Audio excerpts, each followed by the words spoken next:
નમસ્કાર.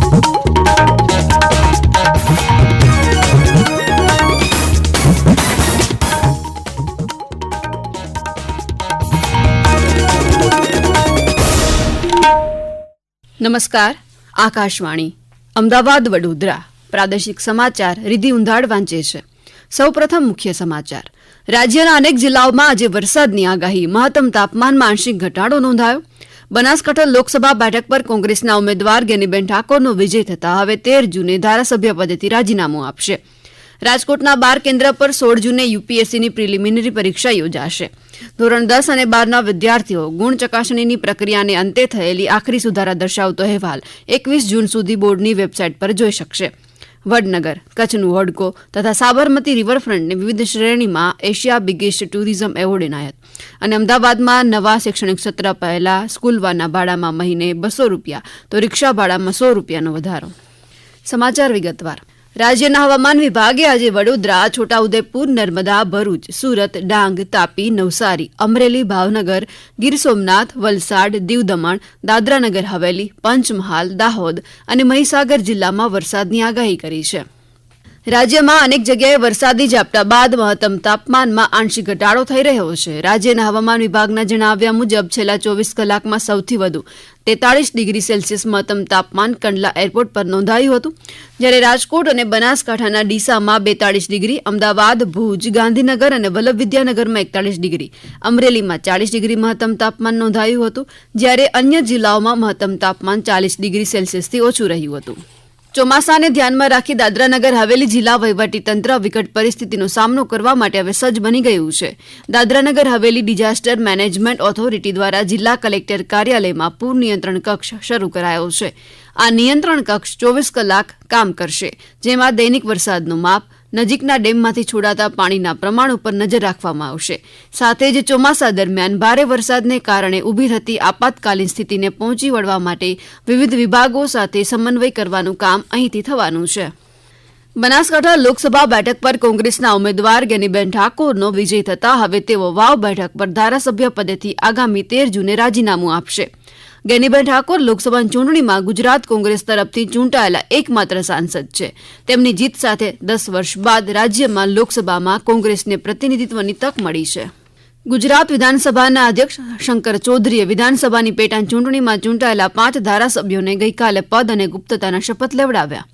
આ પ્રસંગે મુખ્યમંત્રી ભૂપેન્દ્ર પટેલ સહિત રાજ્ય મંત્રીમંડળના સભ્યો ઉપસ્થિત રહ્યા અને નવનિયુક્ત ધારાસભ્યોને અભિનંદન પણ પાઠવ્યા. વિધાનસભા અધ્યક્ષના કાર્યાલયમાં યોજાયેલા શપથવિધિ સમારોહમાં વિજાપુરથી ચૂંટાયેલા ધારાસભ્ય ડોક્ટર સીજે ચાવડા, પોરબંદર બેઠકથી અર્જુન મુઢવાડિયા, માણાવદરથી અરવિંદ લાડાણી, ખંભાતમાંથી ચિરાગ પટેલ અને વાઘોડિયા વિધાનસભા બેઠકથી ચૂંટાયેલા ધારાસભ્ય ધર્મેન્દ્રસિંહ વાઘેલાએ ધારાસભ્ય પદના શપથ ગ્રહણ કર્યા. સંઘ લોકસેવા આયોગ યુપીએસસી દ્વારા 16 જૂન રવિવારના રોજ યુપીએસસી સિવિલ સર્વિસીસની પ્રિલિમિનરી પરીક્ષા રાજકોટ જિલ્લાના 12 કેન્દ્રો ખાતે યોજાશે. આ અંગે જિલ્લા પુરવઠા કચેરી રાજકોટ ખાતે પરીક્ષાના દિવસ દરમિયાન કંટ્રોલ રૂમ કાર્યરત રહેશે. વધુ માહિતી માટે 0281 247 6891 પર સંપર્ક કરી શકાશે. પરીક્ષાના દિવસે પરીક્ષા કેન્દ્ર પર ઉમેદવારોનો પ્રવેશ 30 મિનિટ પહેલા બંધ કરવામાં આવશે. ઉમેદવારને એડમિટ કાર્ડ સાથે પ્રવેશ મળશે. વિદ્યાર્થીઓએ મોબાઈલ ફોન, અન્ય આઈટી કે electronics gadgets, smart digital watch, books, bags, કોઈ કિંમતી વસ્તુઓ કેન્દ્ર પર લઈ જઈ શકાશે નહીં. ઉમેદવાર પરીક્ષા કેન્દ્રની અંદર ફક્ત એડમિટ કાર્ડ, પેન, પેન્સિલ, ઓળખપત્ર અને પોતાના ફોટોગ્રાફ તેમજ એડમિટ કાર્ડમાં જણાવેલ વસ્તુઓ જ લઈ જઈ શકે છે. ગુજરાત માધ્યમિક અને ઉચ્ચતર માધ્યમિક શિક્ષણ બોર્ડે અખબારી યાદીમાં જણાવ્યું કે ધોરણ 10 અને ધોરણ 12 સામાન્ય પ્રવાહ, વ્યવસાયલક્ષી પ્રવાહ, ઉચ્ચતર બુનિયાદી પ્રવાહ અને સંસ્કૃત માધ્યમ પ્રવાહની પરીક્ષાના પરિણામ બાદ ગુણ ચકાસણી માટે નિયત સમય મર્યાદામાં અનેક અરજીઓ મળી હતી. આ અરજીઓ બાદ ચકાસણીની પ્રક્રિયાને અંતે થયેલી આખરી સુધારા દર્શાવતો અહેવાલ બોર્ડની વેબસાઇટ www.gscb.org પર મૂકવામાં આવ્યો છે. ઉમેદવારોએ આગામી 21મી જૂન સુધી તેમના દ્વારા કરવામાં આવેલી અરજીની વિગતો ભર્યા બાદ લોગિન કરી અહેવાલ ડાઉનલોડ કરવાનો રહેશે. આ સમાચાર આપ આકાશવાણીના અમદાવાદ વડોદરા કેન્દ્ર પરથી સાંભળી રહ્યા છો. આ સમાચાર આપ અમારી YouTube channel air news Gujarat પર પણ સાંભળી શકશો. વધુ સમાચાર માટે આપ અમારા ટ્વિટર હેન્ડલ airnews_abd ને ફોલો કરી શકો છો. અંબાજી મંદિરે ટ્રસ્ટે નિર્ણય કર્યો છે કે કોઈપણ જાતના કુરિયર ચાર્જ વિના અંબાજી માતાની ધજા શ્રદ્ધાળુઓને ઘરે બેઠા પહોંચાડવામાં આવશે. આ અંગે મંદિરના ઇન્સ્પેક્ટરના નંબર 9726086482 પર સંપર્ક કરવો. બનાસકાંઠા જિલ્લાના અધિક કલેક્ટર અને અંબાજી મંદિરના ટ્રસ્ટના વહીવટદાર કૌશિક મોદીએ આકાશવાણી સાથેની વાતચીતમાં આ મુજબ જણાવ્યું. અંબાજી મંદિર ખાતે માતાજીને માઈ ભક્તો દ્વારા જે ધજાઓ ચડાવવામાં આવે છે શ્રદ્ધાપૂર્વક, એ ધજાઓ ગુજરાતમાં અને ગુજરાત બહારના ગામડાઓમાં આવેલા માતાજી મંદિરો અથવા અન્ય મંદિરો ઉપર લોકો ચડાવી શકે એ ધજાઓ પ્રસાદ રૂપે તે માટેની વ્યવસ્થા છે.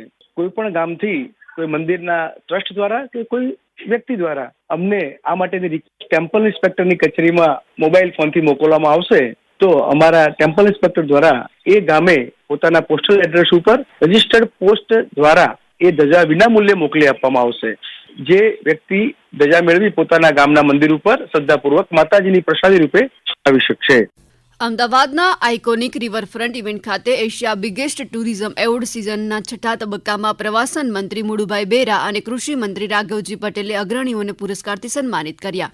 આ પુરસ્કાર સમારોહમાં આઇકોનિક ટુરિઝમ ડેવલપમેન્ટ પ્રોજેક્ટની શ્રેણીમાં સાબરમતી રિવરફ્રન્ટ ડેવલપમેન્ટ કોર્પોરેશન લિમિટેડને એવોર્ડ પણ મળ્યો છે, જ્યારે અન્ય એક એવોર્ડ વડનગરના વિકાસ માટે ગુજરાત પ્રવાસનને unique initiative of tourism destination શ્રેણીમાં અપાયો. હોડકો ગામના સરપંચને બેસ્ટ ટુરિઝમ વિલેજ પર હોમ સ્ટેની શ્રેણી સહિત વિવિધ 13 જેટલી શ્રેણીમાં પુરસ્કાર એનાયત કરવામાં આવ્યા.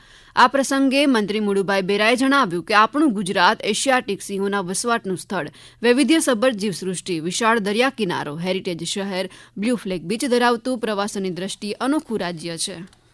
પોરબંદર ઔદ્યોગિક તાલીમ સંસ્થા ખાતે આવતીકાલે સરકારી સંસ્થા ગુજરાત મેરીટાઈમ બોર્ડ પોરબંદર દ્વારા એપ્રેન્ટિસ ભરતી મેળાનું આયોજન કરવામાં આવ્યું છે. આ મેળામાં સ્થળ પર જ ઉમેદવારોની પસંદગી કરવામાં આવશે, એટલે કે ધોરણ 10 અને 12 પાસ સ્નાતક ઉમેદવારોએ સવારે 10 વાગે આઈટીઆઈમાં સ્થળ પર જ ઉમેદવારોની પસંદગી કરવામાં આવનાર હોય, જેથી 10 પાસ 12 પાસ ગ્રેજ્યુએટ તેમજ ITI fitter, wireman, electrician, welder કરેલ ઈચ્છુક ઉમેદવારોએ સવારે 10 વાગે આઈટીઆઈ પોરબંદર ખાતે પોતાના અસલ દસ્તાવેજો સાથે ઉપસ્થિત રહેવાનું રહેશે.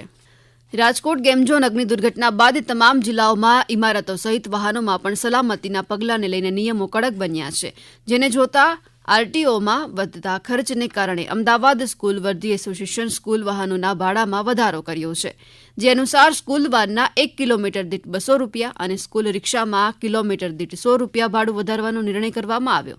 છેલ્લે વર્ષ 2021માં ભાડામાં વધારો કરવામાં આવ્યો હતો. 13 જૂનથી નવા શૈક્ષણિક સત્રની શરૂઆત થઈ રહી છે. આ નવા સત્રથી વાલીઓએ આ ભાવ વધારો આપવાનો રહેશે. રાજકોટમાં બાળ સુરક્ષા વિભાગ અને જિલ્લા વહીવટી તંત્રના સંયુક્ત ઉપક્રમે પીએમ કેર્સ યોજનાના 54 લાભાર્થી બાળકો સાથે હું હીરો છુંની થીમ પર મીટ વિથ કલેક્ટર કાર્યક્રમ યોજાયો. રાજકોટના કલેક્ટર પ્રભવ જોશીએ કોરોના કાળ દરમિયાન માતા પિતાની છત્રછાયા ગુમાવનાર 54 જેટલા બાળકો સાથે તેમના અભ્યાસ, શોખ, કપડાં, ભોજનના ગમાણગમા તેમજ અન્ય બાબતો અંગે સંવાદ પણ કર્યો.